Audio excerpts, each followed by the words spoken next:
اللہ کے نبی صلی اللہ علیہ وسلم نے فرمایا کہ من لزم الاستغفار جعل اللہ له من كل ضيق مخرجا ومن كل هم فرجا ورزقه من حيث لا يحتسب، کہ جو شخص بھی کثرت سے استغفار کرتا ہے اور استغفار کو لازم پکڑتا ہے، اللہ رب العالمین اس کے لیے ہر تنگی سے، ہر ڈیفیکلٹی سے ایک وے آؤٹ نکال لیتا ہے، اللہ رب العالمین اس کے لیے ایک راستہ نکال دیتا ہے، اور ہر پریشانی سے، ہر غم سے اللہ رب العالمین اسے نجات دیتا ہے۔ وَرَزَقَهُ مِنْ حَيْثُ لَا يَحْتَسِبُ، اور اللہ رب العالمین اسے ایسی جگہ سے رزق عطا کرتا ہے جہاں سے اسے گمان بھی نہیں ہوتا۔ لہٰذا ہمیں چاہیے کہ ہم کثرت سے چلتے پھرتے، اٹھتے بیٹھتے ہر وقت استغفار کریں، اور اس کی میننگ پر غور کرتے ہوئے، ہم تدبر کرتے ہوئے استغفار کریں کہ ہم اللہ سے مغفرت طلب کر رہے ہیں۔ ہم نے جو اپنے پاس میں گناہ کیے ہیں، چاہے وہ چھوٹے گناہ ہو یا بڑے گناہ ہو، ہم سب سے توبہ کر رہے ہیں، اور یہ عزم کر رہے ہیں کہ یا اللہ میں ان گناہوں کو کبھی نہیں دہراؤں گا۔ اللہ رب العالمین پر توکل کرنے کا ہرگز یہ مطلب نہیں ہے کہ ہم اسباب کو اختیار کیے بغیر اور اپنی طرف سے محنت کیے بغیر اللہ پر بھروسہ کرتے رہیں اور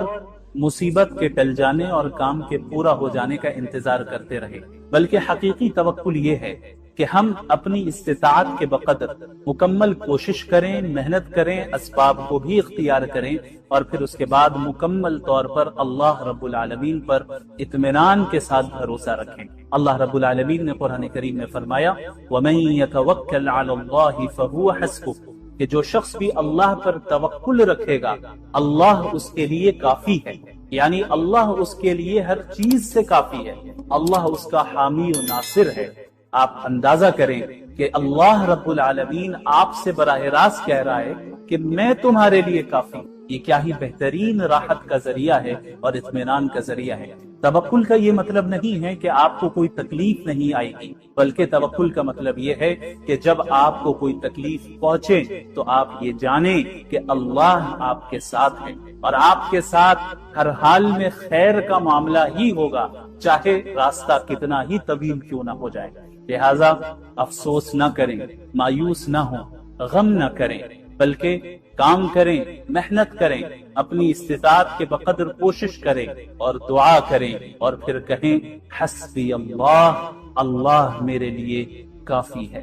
شاید اللہ تعالیٰ اس کے بعد کوئی نیا معاملہ پیدا فرما دے۔ کیا آپ کو لگتا ہے کہ سارے دروازے بند ہو چکے ہیں اور حل بہت دور ہے اور آپ کنارے تک پہنچ گئے ہیں؟ تو اس آیت کو سنیں، لعل اللہ یحدث بعد ذلك امرا، شاید اللہ رب العالمین اس کے بعد کوئی نیا معاملہ پیدا فرما دے۔ اللہ رب العالمین شاید آپ کے حال کو اچانک بدل دے۔ جی ہاں، اللہ رب العالمین اس بات پر قادر ہے کہ وہ آپ کی تنگی کو خوشادگی سے تبدیل کر دے، آپ کے درد کو رحمت سے تبدیل کر دے، اور آپ کی مایوسی کو کامیابی سے تبدیل کر دے۔ کتنی بار ایسا ہوا کہ آپ نے کسی لمحے کو آخری سمجھا اور وہی لمحہ آپ کے گمان سے زیادہ خوبصورت آغاز بن گیا۔ لہٰذا اپنے رب پر بھروسہ رکھیں، جلدی نہ کریں، مایوس نہ ہوں، اور یہ نہ سمجھیں کہ دیر ہونے کا مطلب بھول جانا ہے۔ تقدیر اللہ کے منصوبے سے چلتی ہے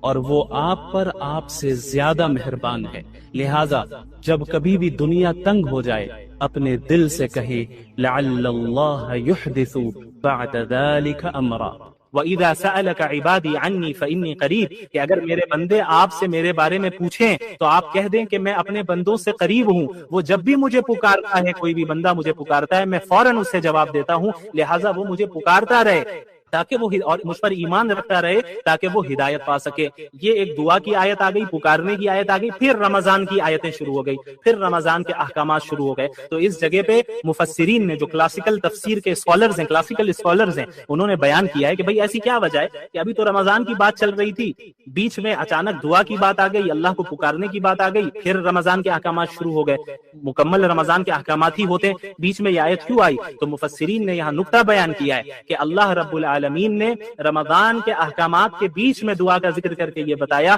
کہ رمضان میں دعاؤں کا اہتمام ہونا چاہیے، اور عام دنوں کے مقابلے میں اللہ رب العالمین رمضان کی دعاؤں کو زیادہ قبول کرتا ہے، اور قبولیت کی، ایکسپٹنس کی پاسبلٹی میں رمضان میں زیادہ سے زیادہ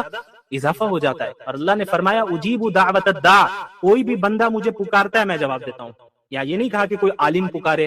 کوئی بزرگ پکارے، کوئی ولی پکارے تبھی میں جواب دوں گا، نہیں، پکارنے والا مجھے پکارتا ہے۔ اب پکارنے والا جتنا بڑا گناہ گار ہو وہ بھی ایک مرتبہ اللہ کو دل سے پکارے گا، اسی وقت اللہ رب العالمین جواب دیتے ہیں۔ تو یاد رکھیے رمضان کا مہینہ ایسا ہے جہاں اللہ نے رحمت کے دروازوں کو کھولا ہے اور آپ کو بلا رہا ہے۔ اللہ تیار ہے آپ کی مغفرت کرنے کے لیے اور آپ کو معاف کرنے کے لیے، بس انتظار ہمارے اور آپ کی توبہ کا ہے۔ ہم بس توبہ کر کے رجوع کر لیں، اللہ تو منتظر ہے، اللہ انتظار کر رہا ہے کہ یہ میرا بندہ اور میری بندی میرے پاس کب لوٹ کر آئیں، یہ واپس لوٹ کر آئیں۔ اور اتنی اپارچونٹیز ہماری اس دنیا میں اللہ نے ہمیں دے رکھی ہیں، اگر ہم ان تمام اپارچونٹیز کو ضائع کر رہے ہیں تو پھر کیا حاصل ہے؟ کچھ حاصل نہیں ہے۔ پھر رمضان میں اتنی اپارچونٹیز ہیں۔ عام دنوں میں اللہ کے نبی نے کیا فرمایا صلی اللہ علیہ وسلم، وقت تھوڑا سا زیادہ ہو رہا ہے بس میں مکمل کروں گا،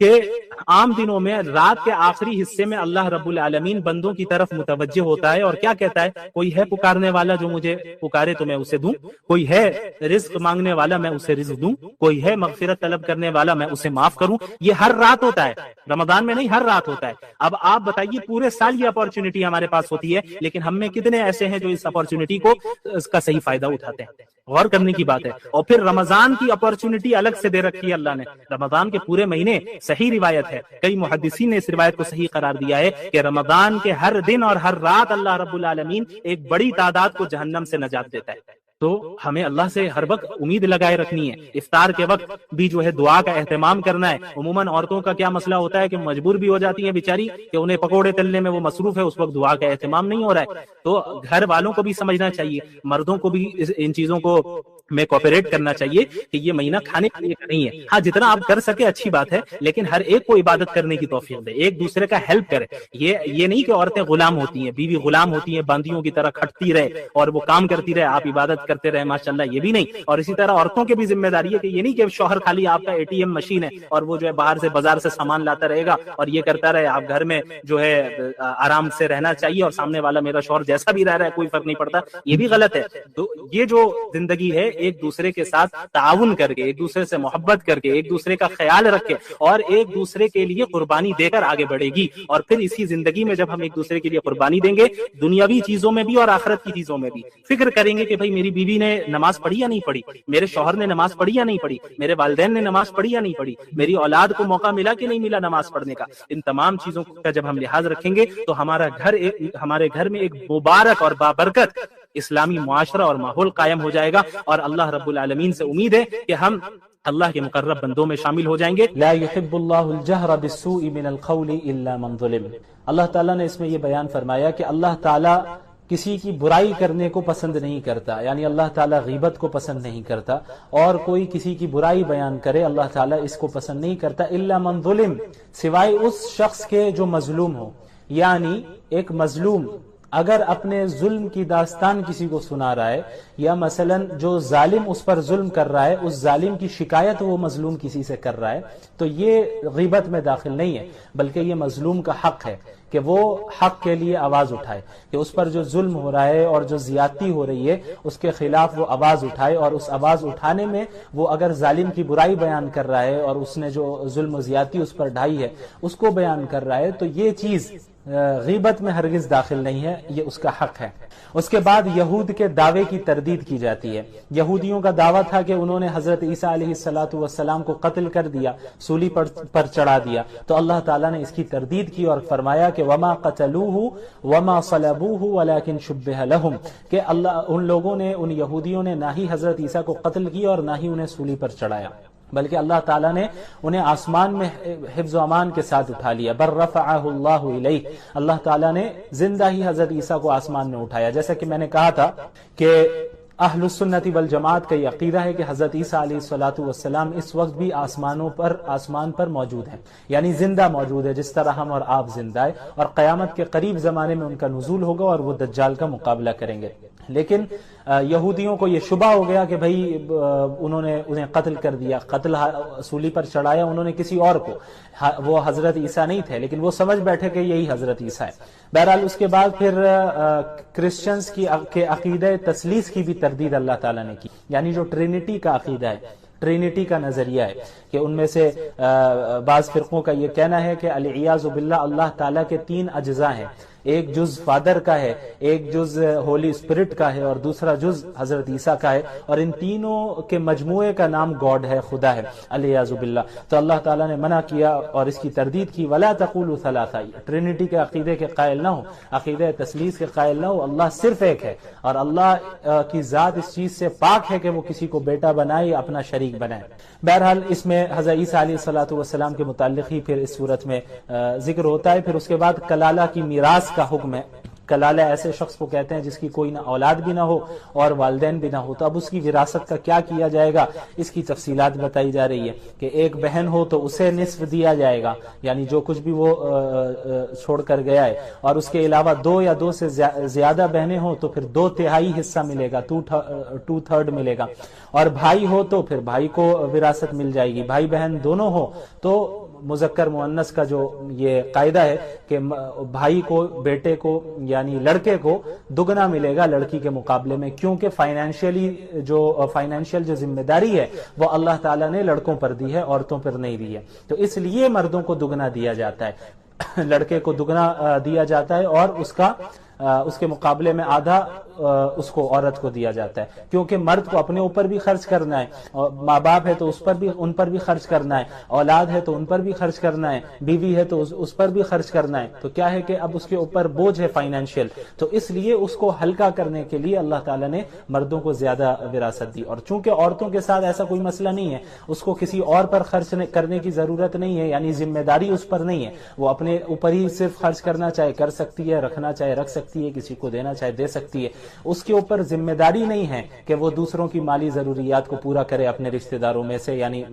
شوہر کا مسئلہ ہو، اولاد کا مسئلہ ہو، یہ ساری چیزیں مردوں پر ہے، اس لیے جو ہے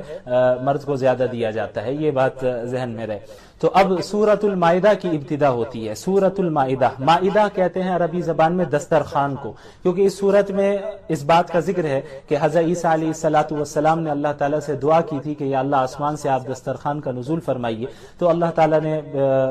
ان کی دعا کو قبول کیا، تو اس بنیاد پر، اس وجہ سے، اس مناسبت سے اس سورت کو سورۃ المائدہ کہتے ہیں۔ اچھا، اس کی ابتدا ہوتی ہے یا ایھا الذین آمنوا اوفوا بالعقود، کہ اے ایمان والوں معاہدے کو پورا کرو، عہد کو پورا کرو، خلاف ورزی نہ کرو، تم نے کوئی ایگریمنٹ کر رکھا ہے تو اس کو پورا کرنا ہے۔ اب دیکھیں، معاہدات کی 2 قسمیں ہو سکتی ہے۔ ایک معاہدہ تو وہ ہے جو اللہ اور بندوں کے درمیان ہے، کہ ہم نے اللہ سے معاہدہ کر رکھا ہے کہ ہم اللہ کے دین پر عمل کریں گے، اللہ کے احکامات پر عمل کریں گے، اور اللہ نے جن چیزوں سے ہمیں روکا ہے ان چیزوں سے بچیں گے، تو ان معاہدات کو بھی پورا کرنے کا حکم ہے۔ اور اس کے علاوہ وہ معاہدات جو بندوں سے کرتے ہیں، لوگوں کے درمیان آپس میں ایک دوسرے کا جو معاملات ہوتے ہیں، لین دین کا مسئلہ ہے، اس میں جو معاہدہ اور ایگریمنٹس کرتے ہیں ہم، تو اس کی بھی جو ہے اس کا بھی لحاظ رکھنا اور اس کو پورا کرنا ضروری ہے۔ عہد کی خلاف ورزی کرنا یہ بہت بڑا جرم ہے، اور یہ ایک مومن کی شان نہیں ہے کہ وہ معاہدے اور ایگریمنٹ کی خلاف ورزی کرے۔ اس کے بعد پھر اللہ تعالیٰ نے بعض ایسی چیزوں کا ذکر کیا جو کہ اللہ تعالیٰ نے حرام قرار دیا ہے، جیسے حرمت علیکم المیتہ والدم ولحم الخنزیر وما اہل لغیر اللہ بہ۔ اللہ نے فرمایا کہ مردار، ایسا جانور جو مر گیا ہو بغیر ذبح کیے، جو مردار ہو، اس کو کھانا جائز نہیں ہے، وہ حرام ہے۔ اس کے علاوہ جو بہتا ہوا خون ہو، بہنے والا خون ہو، وہ بھی حرام ہے، اس کو آپ نہیں استعمال کر سکتے۔ اسی طرح خنزیر کا گوشت بھی حرام ہے۔ اسی طرح وہ جانور جس پر اللہ کے سوا کسی کا نام لیا گیا ہو، غیر اللہ کے نام سے ذبح کیا گیا ہو، تو اس جانور کو بھی کھانا جائز نہیں ہے۔ اس کے علاوہ وہ جانور جس کو گلا گھونٹ کر مار دیا گیا ہو، ہلاک کر دیا گیا ہو، اس کو بھی کھانا جائز نہیں ہے، وہ بھی حرام ہے۔ اس کے علاوہ ایسا جانور جو سخت ضرب کے ذریعے مرا ہو، یعنی چوٹ لگی ہو بہت تیز اس کو، اس وجہ سے وہ ہلاک ہو گیا، مر گیا، تو پھر ایسا جانور بھی کیا ہے، حرام ہے، کھانے کی اجازت نہیں ہے۔ پھر وہ جانور جو اوپر سے گر کر، لڑک کر گرا ہو اور لڑکتا ہوا گر کر مر گیا ہے، تو ایسا جانور بھی وہ ہے جس کو کھانا جائز نہیں ہے، حرام ہے۔ اس کے علاوہ وہ جانور جس کو کسی درندے نے کھایا ہو، زخمی کر کے پھاڑ دیا ہو اور پھر وہ مر گیا ہو، تو پھر ایسے جانور کو بھی کیا ہے کہ کھانا جائز نہیں ہے۔ ہاں، حالت اضطرار میں، یعنی ایسی صورت آپ کے سامنے آ گئی کہ اب یہی مردار ہیں یا یہی ایسی قسم کے جانور ہے اور آپ کے علاوہ کھانے کو آپ کے پاس کچھ نہیں ہے اور آپ بالکل مرنے کے قریب ہیں، تو جان بچانے کے لیے بقدر ضرورت حرام چیز سے یعنی اس کو استعمال کیا جا سکتا ہے، لیکن اتنا ہی استعمال کیا جا سکتا ہے جس سے آپ کی جان بچے بس، اور اس کی اجازت ہے صرف جان بچانے کے لیے، یعنی اس کے علاوہ آپ کے پاس اور کوئی آپشن نہیں ہے، تب اللہ نے اس کی اجازت دی۔ اس کے بعد ایک بہت ہی اہم آیت ہے جس میں اللہ نے تکمیل دین کا اعلان کیا ہے۔ اللہ تعالیٰ نے فرمایا کہ الیوم اکملت لکم دینکم واتممت علیکم نعمتی ورضیت لکم الاسلام دینا، کہ آج ہم نے تم پر اس دین کو مکمل کر دیا ہے اور تم اپنی نعمت کو تم پر مکمل کر دیا ہے، اور تمہارے لیے اسلام کو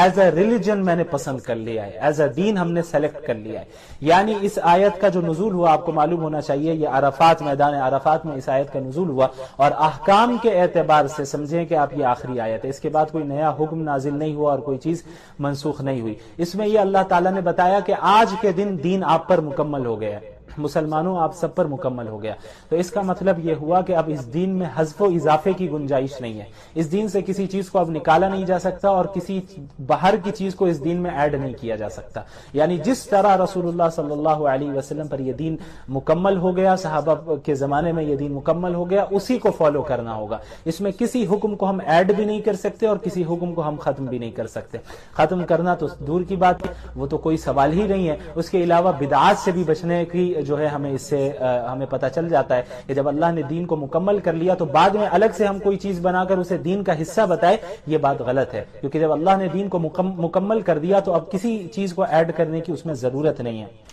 اس کے بعد اللہ تعالیٰ نے مسلمانوں کو حکم دیا کہ ہمیشہ عدل و انصاف سے کام لینا، یا ایھا الذین آمنوا کونوا قوامین للہ شہداء بالقسط، کہ ہمیشہ جب بھی فیصلہ کرو، جب بھی کوئی کام کرو تو پھر وہ عدل و انصاف کے ساتھ کرنا، اور ایسا نہ ہو کہ دشمنی کی بنیاد پہ تم عدل و انصاف کے خلاف کام کر رہے ہو، دوستی کی بنیاد پہ عدل و انصاف کے خلاف کام کر رہے ہو، نہیں، کوئی بھی مسئلہ ہو عدل و انصاف کو تھامے رکھنا۔ اس کے بعد یہود و نصارہ کے ایک دعوے کی تردید کی جاتی ہے، وقالت الیہود، آیت نمبر 18 سورہ مائدہ، وقالت الیہود والنصارى نحن ابناء اللہ واحباؤہ، یہود و نصارہ کہتے ہیں ہم تو اللہ کے بیٹے ہیں، اللہ کے محبوب ہیں۔ یہود و نصارہ کا بڑا دعویٰ تھا یہ بنی اسرائیل کا کہ چونکہ ہمارے یہاں انبیاء بہت کثرت سے بھیجے گئے ہیں، ہم انبیاء کی اولاد ہیں، اس لیے اللہ تعالی ہم سے ناراض نہیں ہوگا، یعنی اگر ہم نے کوئی غلطی کی بھی تو اللہ تعالی ہم سے ناراض نہیں ہوگا، ہم تو اللہ کے محبوب بندے ہیں، ہم اللہ انبیاء کی اولاد ہیں۔ تو اللہ تعالی نے ان کے عقیدے کی تردید کی، ایسا نہیں ہوگا۔ کامیاب صرف وہ ہوگا جس کے عقائد درست ہوں گے اور اعمال درست ہوں گے، یعنی انبیاء کی اولاد میں سے ہو جانا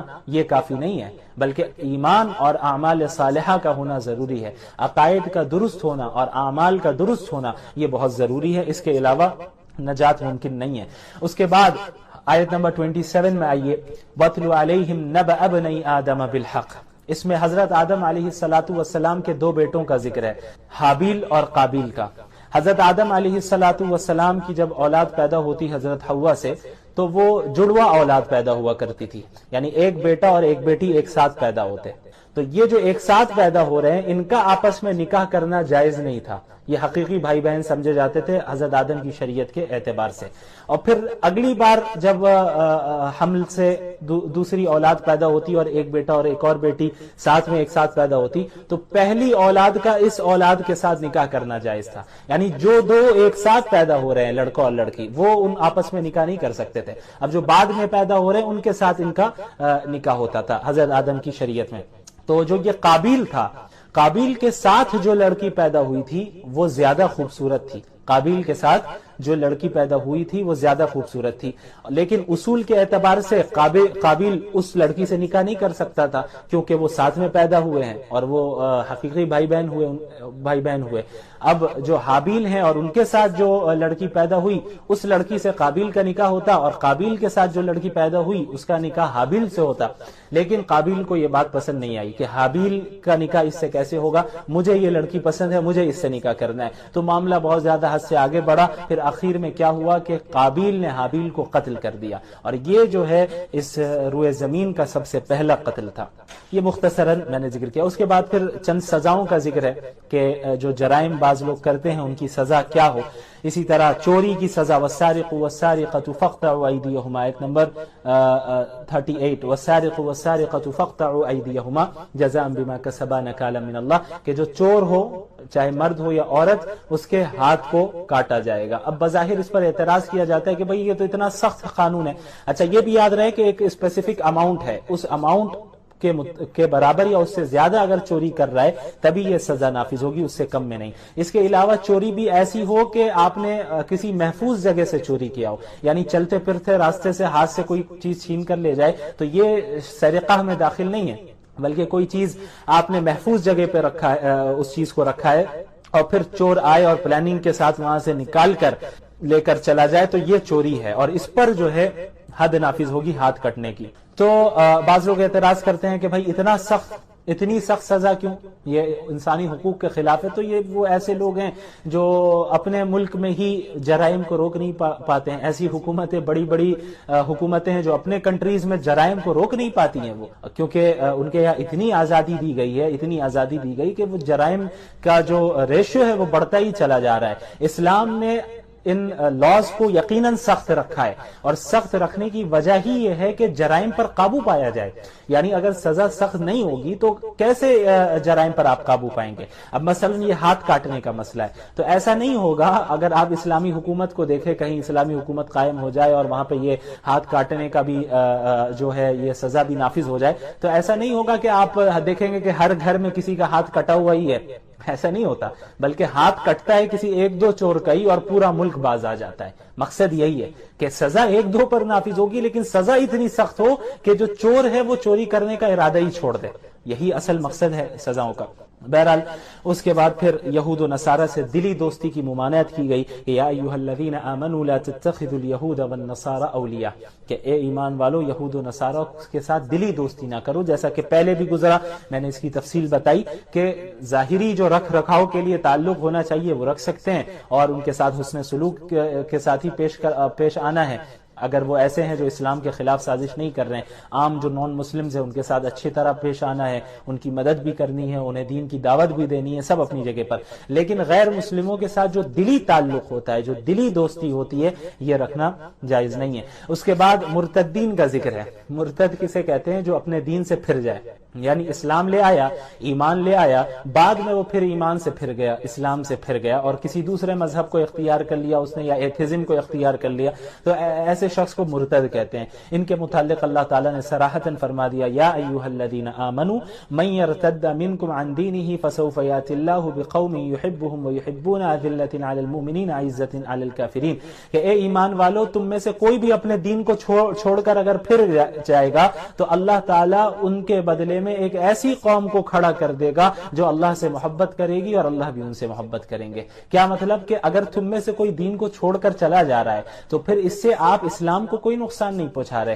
اس سے آپ اللہ تعالیٰ کو ہرگز کوئی نقصان نہیں پہنچا رہے۔ اگر آپ اسلام سے پھر جا رہے ہیں تو آپ محض اپنا نقصان کر رہے ہیں اور کسی کا نہیں، اور آپ چلے جائیں گے تو آپ کو کیا لگ رہا ہے کہ اللہ کا اور کوئی نہیں ہے آپ کے سوا؟ آپ دین سے پھر جائیے، اللہ تعالیٰ ایسی قوم کو کھڑا کر دے گا جو آپ سے زیادہ دین پر عمل کرنے والی ہوگی اور اللہ سے محبت کرنے والی ہوگی، وہ اللہ تعالیٰ ان سے محبت کرنے والا ہوگا، اور اللہ کے دین پر عمل کرتے ہوئے انہیں کسی کی ملامت کا خوف نہیں ہوگا۔ بولنے دو جو بول رہے ہیں، ہم تو اللہ کے دین پر عمل کرتے رہیں گے۔ تو یہ بات ذہن میں رہے۔ اس کے بعد آپ صلی اللہ علیہ وسلم کو تبلیغ دین کی تاکید کی جا رہی ہے کہ یا ایھا الرسول بلغ ما انزل الیک من ربک، اے اللہ کے رسول صلی اللہ علیہ وسلم آپ پر جو کچھ نازل ہو رہا ہے آپ کے رب کی جانب سے اس کی تبلیغ کیجیے، اسے لوگوں تک پہنچائیے۔ اور اللہ تعالیٰ کو، اللہ کے نبی کو یہ بھی تسلی دی گئی کہ آپ کو کفار سے گھبرانا نہیں ہے، آپ دعوت کا کام کرتے رہیے، کفار سے حفاظت اللہ آپ کی فرمائے گا، لوگوں سے حفاظت اللہ آپ کی فرمائے گا، آپ کو اس کی فکر نہیں کرنا ہے، آپ محض اللہ کے دین کا کام کرتے رہیں اور دعوت و تبلیغ کا کام کرتے رہیں۔ اس کے بعد پھر اس پارے کے اخیر میں اللہ تعالیٰ نے ایک بہت ہی اہم بات ارشاد فرمائی، لَتَجِدَنَّ أَشَدَّ النَّاسِ عَدَاوَةً لِلَّذِينَ آمَنُوا الْيَهُودَ وَالَّذِينَ أَشْرَكُوا، کہ آپ اے ایمان والو دیکھو دشمن تو تمہارے یہود بھی ہیں، یعنی تم سے دشمنی کرتے ہیں، نصارہ جو ہیں کرسچنز ہیں وہ بھی تم سے دشمنی کرتے ہیں، تمہارے خلاف سازشیں کرتے ہیں، اور جو مشرکین ہیں بت پرست ہیں وہ بھی تم سے دشمنی کرتے ہیں۔ تو دشمنی تو سبھی کر رہے ہیں، لیکن دشمنی میں جو حد سے بڑے ہوئے ہوں گے، دشمنی میں جو بہت زیادہ آگے ہوں گے، وہ کون ہوں گے؟ لَتَجِدَنَّ أَشَدَّ النَّاسِ عَدَاوَةً لِلَّذِينَ آمَنُوا الْيَهُودَ وَالَّذِينَ أَشْرَكُوا، کہ آپ ضرور دیکھیں گے کہ مسلمانوں سے زیادہ دشمنی کرنے میں یہود اور مشرکین ہوں گے، یعنی یہود جو ہوں گے وہ جو جیوز ہوں گے، یہود جو ہوں گے، یہ وہ ہوں گے جو مسلمانوں سے دشمنی کرنے میں اوروں سے بہت آگے بڑھے ہوں گے، اور اسی طرح جو مشرکین ہوں گے، بت پرست قوم ہوگی، وہ بھی مسلمانوں سے دشمنی کرنے میں دوسری قوموں کے مقابلے میں بہت زیادہ آگے ہوگی۔ اب آپ اس کا معاہدہ ہم سبھی کر رہے ہیں، مشاہدہ ہم سب کر رہے ہیں کہ آپ دیکھیں کہ اسرائیل میں کیا ہو رہا ہے یا فلسطین میں کیا ہو رہا ہے، اسرائیلی حکومت کیا کر رہی ہے، تو یہودیوں کو کس طرح دشمنی ہے ہم سے، اس کا مظاہرہ کھلے عام کیا جا رہا ہے اور ہم دیکھ سکتے ہیں اس کو۔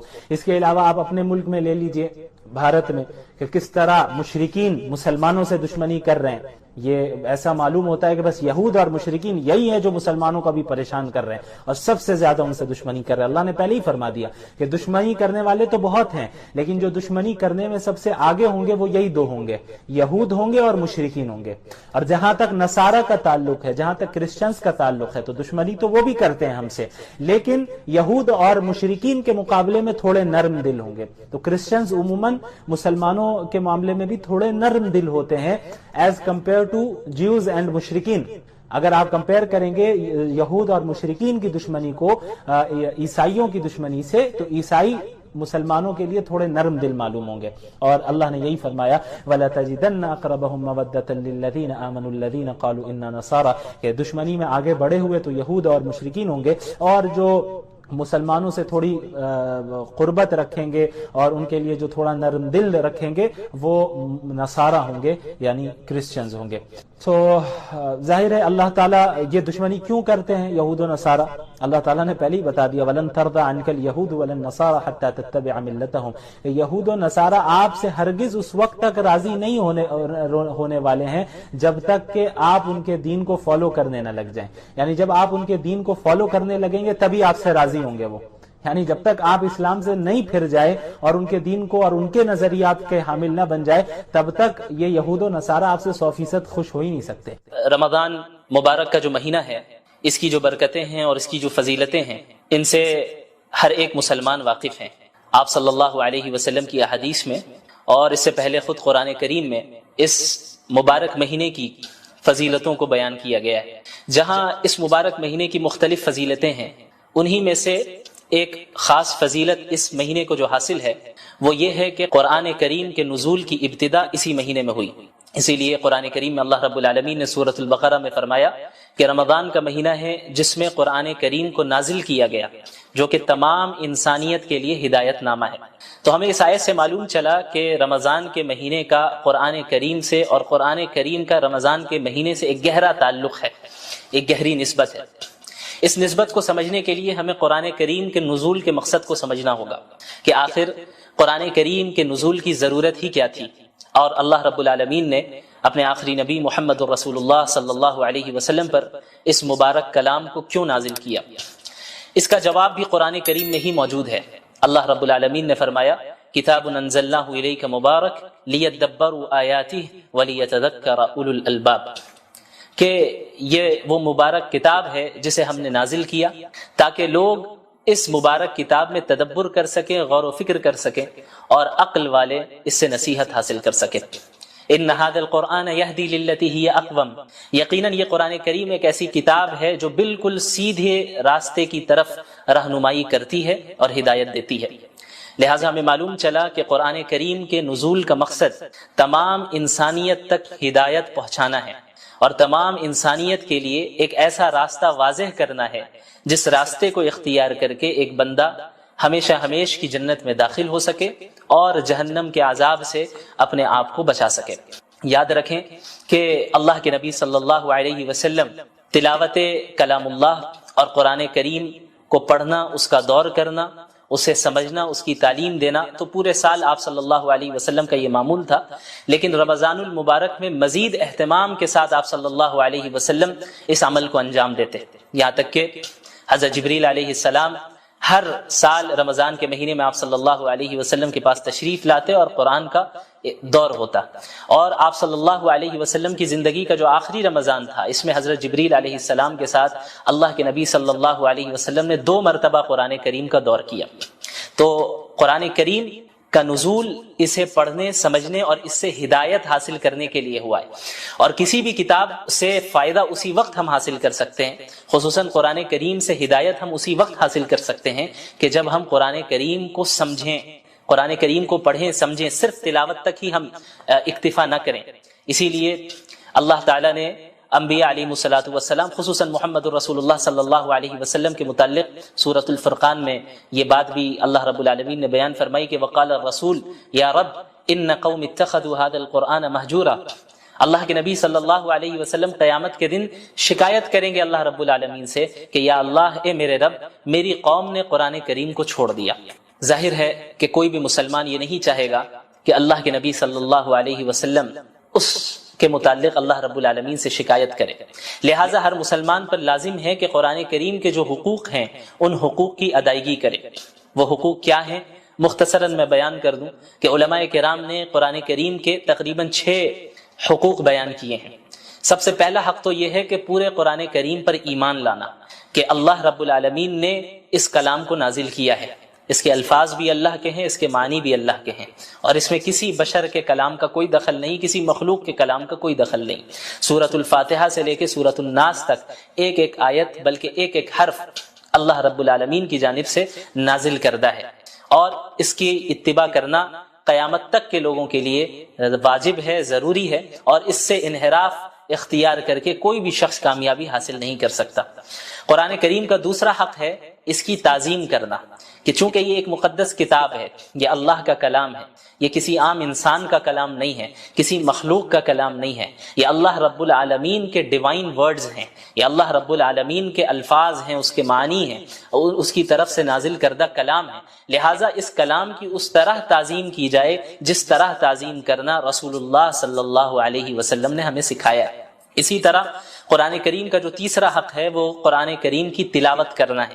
چاہے قرآنی آیتوں کا مطلب سمجھ میں آ رہا ہو یا نہ آ رہا ہو، یہ ایک مستقل عبادت ہے، اور یہ ایک مستقل قرآن کریم کا حق ہے کہ ہم قرآن کریم کی تلاوت کریں، جیسا کہ قرآن کریم میں اللہ رب العالمین نے انبیاء علیہ الصلوۃ والسلام کی بعثت کے مقاصد کا ذکر کیا، رسول اللہ صلی اللہ علیہ وسلم کی بعثت کے مقاصد کا ذکر کیا، تو وہاں پہ اللہ کے نبی صلی اللہ علیہ وسلم کے متعلق اللہ نے فرمایا یتلو علیہم آیاتی، کہ وہ قرآن کریم کی آیتوں کو تلاوت کر کے سناتے ہیں،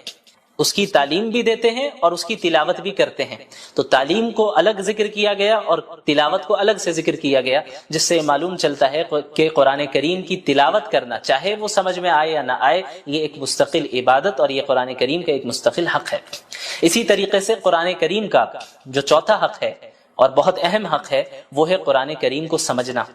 کیونکہ قرآن کریم کا نزول محض تلاوت کے لیے نہیں ہوا، قرآن کریم کا نزول محض رقیہ کرنے کے لیے نہیں ہوا، قرآن کریم کا جو نزول ہوا ہے وہ اس میں تدبر کرنے کے لیے ہوا ہے، جیسا کہ اللہ نے فرمایا کتاب انزلناہ الیک مبارک لیدبروا آیاتہ، کہ ہم نے اس مبارک کتاب کو آپ پر نازل ہی اس لیے کیا ہے تاکہ لوگ اس میں تدبر کریں، غور و فکر کریں۔ لہٰذا یہ ہر مسلمان کی ذمہ داری ہے کہ اپنے رب کے کلام کو سمجھیں، سیکھیں، اور خصوصاً رمضان المبارک میں قرآن کو پڑھنے، اس کی تلاوت کرنے اور اس کو سمجھنے کا اہتمام کریں، کثرت کے ساتھ کریں، چونکہ اس مہینے کا قرآن کریم سے بڑا گہرا تعلق ہے۔ اسی طرح قرآن کریم کا جو چوتھا حق ہے وہ ہے قرآن کریم پر عمل کرنا، چونکہ دین اسلام محض ایک آئیڈیالوجی نہیں ہے، محض ایک فکر نہیں ہے، یا کوئی فلسفہ نہیں ہے کہ جسے کسی نے پیش کر دیا اور جس کا عملی زندگی سے کوئی تعلق نہیں ہے، بلکہ قرآن کریم ایک پریکٹیکل زندگی گزارنے کی ہدایت کرتا ہے اور اس میں رہنمائی کرتا ہے کہ ایک مسلمان اپنی زندگی کو کس طرح گزارے، ایک انسان اپنی جلوت کو اور اپنی خلوت کو کس طرح گزارے، پبلک لائف اور پرائیویٹ لائف میں کس طرح لوگوں کے ساتھ معاملات کریں، اس کا اللہ کے ساتھ کس طرح تعلق ہو، اس کا اپنے نفس کے ساتھ کس طرح تعلق ہو، ان ساری چیزوں کے متعلق قرآن کریم رہنمائی کرتا ہے۔ لہٰذا یہ ضروری ہے کہ ہم قرآن کے اس 5ویں حق کو بھی ادا کریں جو کہ ہے قرآن کریم پر عمل کرنا، قرآن کریم پر عمل کرنا، اور جب ایک انسان قرآن کریم پر عمل کرے گا اسی کے متعلق اللہ رب العالمین نے کامیابی اور نعمتوں کا وعدہ کیا ہے، جیسا کہ کئی جگہ آپ کو قرآن کریم میں اس کا ذکر ملے گا، ان الذین آمنوا وعملوا الصالحات، الذین آمنوا وعملوا الصالحات، جنہوں نے ایمان لایا اور جنہوں نے نیک اعمال کیے، یعنی قرآن کریم پر عمل کیا۔ لہٰذا عمل کرنا یہ قرآن کریم کا 5واں حق ہے اور بہت اہم حق ہے۔ اسی طرح قرآن کریم کا جو چھٹا حق ہے جو کہ علماء کرام نے بیان کیا ہے، اور یہ بھی بہت اہم ہے، ان حقوق میں سے ہر ایک حق اپنی جگہ پہ اہمیت کا حامل ہے اور ان سب کو ادا کرنا ضروری ہے۔ جو چھٹا حق ہے قرآن کریم کا وہ ہے اس قرآن کریم کی تبلیغ کرنا۔ یا ایھا الرسول بلغ ما انزل الیک من ربک، یہ حکم سب سے پہلے اللہ رب العالمین نے محمد رسول اللہ صلی اللہ علیہ وسلم کو دیا، اور محمد رسول اللہ صلی اللہ علیہ وسلم کے واسطے سے تمام امت مسلمہ کو دیا۔ اللہ رب العالمین نے فرمایا کہ اے رسول، آپ کے رب کی طرف سے جو کچھ آپ پر نازل ہو رہا ہے اس کی تبلیغ کریں، اسے دوسروں تک پہنچائے، کیونکہ دین اسلام محض کوئی نسلی مذہب نہیں ہے، جس طرح یہودیت ہے جو کہ ایک نسلی مذہب ہے۔ قرآن کریم اور دین اسلام اس طرح نہیں ہے۔ دین اسلام کا دروازہ تو ہر ایک کے لیے کھلا ہے، جو بھی ایمان قبول کر لے، جو بھی اسلام میں داخل ہو جائے، جو بھی قرآن کو سچا کلام مان لے، جو بھی صحیح عقائد اختیار کر لے، اعمال صالحہ کرے، اس کے لیے جنت کا وعدہ ہے، اس کے لیے اللہ کی نعمتوں کا وعدہ ہے۔ تو یہ جو امت ہے، امت مسلمہ، یہ امت دعوت ہے، جیسا کہ سورۃ البقرہ میں اللہ نے فرمایا کنتم خیر امت اخرجت للناس، کہ تم وہ امت ہو جسے تمام انسانوں کے لیے نکالا گیا، محض مسلمانوں کے لیے نہیں، محض مخصوص خاندان کے لیے نہیں، محض مخصوص علاقے والوں کے لیے نہیں، للناس اللہ نے فرمایا کہ تمام انسانیت کے لیے اللہ رب العالمین نے اس امت کو بھیجا ہے۔ تأمرون بالمعروف وتنہون عن المنکر، کہ تم انہیں نیکیوں کا حکم دو اور برائیوں سے روکو، وتؤمنون باللہ، اور تم ایک اللہ پر ایمان رکھو۔ لہٰذا قرآن کریم کا یہ چھٹا حق ہے کہ ہم قرآن کریم کی تبلیغ اور اس کی اشاعت کریں، تمام اقوام عالم تک قرآن کریم کے پیغام کو پہنچائیں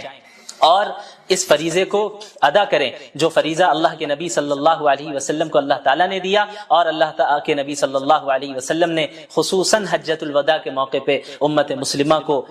سونپا، اور آپ صلی اللہ علیہ وسلم نے فرمایا تھا کہ فَلْيُبَلِّغِ الشَّاهِدُ الْغَائِبُ، تم میں سے جو بھی موجود ہے میری بات ان تک پہنچا دے جو یہاں پر موجود نہیں ہیں۔ تو یہ سلسلہ تبلیغ کا اور قرآن کریم کی اشاعت کا عہد نبوی سے جاری رہا، یہاں تک کہ آج اس صدی میں بھی ہم تک اسی طرح قرآن کریم پہنچا، اپنی تمام تفصیلات کے ساتھ، تمام تفسیر کے ساتھ، تمام تشریح کے ساتھ، اور اب یہ ہماری ذمہ داری ہے کہ قیامت تک کے لوگوں کے لیے ہم اسے جاری رکھیں اور اس کے پیغام کو عام کریں۔ تو جب ہم قرآن کریم کے نزول کے حقیقی مقاصد کو سمجھیں گے اور قرآن کے حقوق کو سمجھیں گے تو قرآن کریم کے ساتھ وقت گزارنے میں بھی ہمیں لذت محسوس ہوگی۔ خصوصاً رمضان کا مہینہ بہت ہی بابرکت مہینہ ہے، جس میں عبادتوں کی جو نیکیاں ہیں، جو اس کا ثواب ہے، وہ بہت بڑھ جاتا ہے، بہت بڑھ جاتا ہے۔ اور اللہ کے نبی صلی اللہ علیہ وسلم تو اس رمضان کے مہینے کی راتوں میں تلاوت کا اہتمام فرمایا کرتے تھے، نمازوں کی شکل میں، قیام اللیل کی شکل میں، تراویح کی شکل میں، تہجد کی شکل میں آپ صلی اللہ علیہ وسلم پڑھتے، صحابہ کرام پڑھتے، اور رمضان المبارک میں ہمارے سلف صالحین میں کتنے ایسے گزرے ہیں جنہوں نے کئی مرتبہ قرآن کریم کو ایک مہینے میں پڑھا، اور صرف پڑھا ہی نہیں بلکہ اس کو سمجھا، اس میں تدبر کیا، اس سے نصیحتیں حاصل کی، عبرتیں حاصل کی۔ لہٰذا ہماری یہ ذمہ داری ہے کہ رمضان المبارک کو ہم اس طرح گزاریں جس طریقے سے اللہ کے نبی صلی اللہ علیہ وسلم نے گزارا۔ یہاں تک کہ بعض سلف صالحین کے معمول کا ذکر ہوتا ہے کہ بڑے بڑے محدث جو پورے سال حدیث کا درس دیا کرتے تھے، جب رمضان المبارک کا مہینہ شروع ہوتا تو حدیث کے دروس، فقہ کے دروس، ساری چیزوں کو موقوف کر دیتے اور مکمل طور پہ اپنے آپ کو قرآن کریم کے درس، قرآن کریم کی تدریس کے ساتھ مشغول کر دیا کرتے ہیں، اس کو پڑھنے اور اس کو پڑھانے میں اپنے آپ کو مصروف رکھتے کہ چونکہ اس مبارک مہینے کا قرآن کریم سے بڑا گہرا تعلق ہے، لہٰذا اس مبارک مہینے میں ہم زیادہ سے زیادہ قرآن کریم کے ساتھ ہی وقت گزاریں گے۔ احسب الناس ان يتركوا ان يقولوا آمنا وهم لا يفتنون وقال النبي صلى الله عليه وعلى آله وصحبه وسلم اشد الناس بلاء الانبياء ثم الامثل فالامثل او كما قال النبي صلى الله عليه وعلى آله وصحبه وسلم اوصيكم ونفسي بتقوى الله والاعتصام بحبل الله والتمسك بشريعة الله والعمل بما جاء به محمد النبی اللہ اما بعد۔ اس وقت پوری دنیا میں مسلمان مختلف قسم کے چیلنجز سے دوچار ہیں۔ پوری دنیا میں مختلف اقوام مل کر مسلمانوں کو ذلیل و رسوا کرنے پر تلی ہوئی ہیں، مسلمانوں کے خون کو پانی سے زیادہ سستا بنا دیا گیا ہے، اور مسلمانوں کو ہر میدان میں پیچھے رکھنے کی کوشش جو صدیوں سے چلی آ رہی تھی، اس میں بہت حد تک اقوام عالم کامیاب نظر آ رہی ہیں۔ ان جیسے حالات میں بہت سے سادہ لوگ مسلمان ایسے ہیں جو یہ سمجھتے ہیں کہ ہم چونکہ دین اسلام پر عمل کر رہے ہیں تو آخر ہمارے اوپر اس طرح کی آزمائش کیوں آ رہی ہے؟ ہم اللہ کے نبی محمد الرسول اللہ صلی اللہ علیہ وسلم کے ماننے والے ہیں، ہم تو توحید کے قائل ہیں، ہم تو قرآن کریم کو اللہ کا کلام تسلیم کرنے والے ہیں، پھر آخر دنیا میں ہمیں ذلیل و رسوا کیوں کیا جا رہا ہے؟ اور بسا اوقات اس طرح کے شبہات اور اشکالات کے نتیجے میں ایک عام مسلمان کا ایمان متزلزل تک ہو جاتا ہے، اور باقاعدہ اسلام مخالف طاقتوں کی طرف سے اس طرح کے اعتراضات اور اشکالات مسلمانوں کے ذہن میں پیدا کرنے کی کوشش کی جاتی ہے تاکہ مسلمان مایوس ہو جائیں، تاکہ مسلمان دین اسلام سے پیچھے ہٹ جائیں اور باطل طاغوتی نظام کے سامنے اپنے آپ کو سرنڈر کر دیں۔ ہمیں معلوم ہونا چاہیے کہ اس طرح کی آزمائش جس سے اس وقت موجودہ زمانے میں امت مسلمہ دوچار ہے، ایسا نہیں ہے کہ اس طرح کی آزمائش یہ پہلی مرتبہ امت مسلمہ پر آ رہی ہے، یا یہ کہ اللہ کے ماننے والوں پر پہلی مرتبہ اس طرح کی آزمائش آ رہی ہے، بلکہ آپ اگر قرآن کریم کا مطالعہ کریں گے، اللہ کے نبی محمد الرسول اللہ صلی اللہ علیہ وسلم کی احادیث کا مطالعہ کریں گے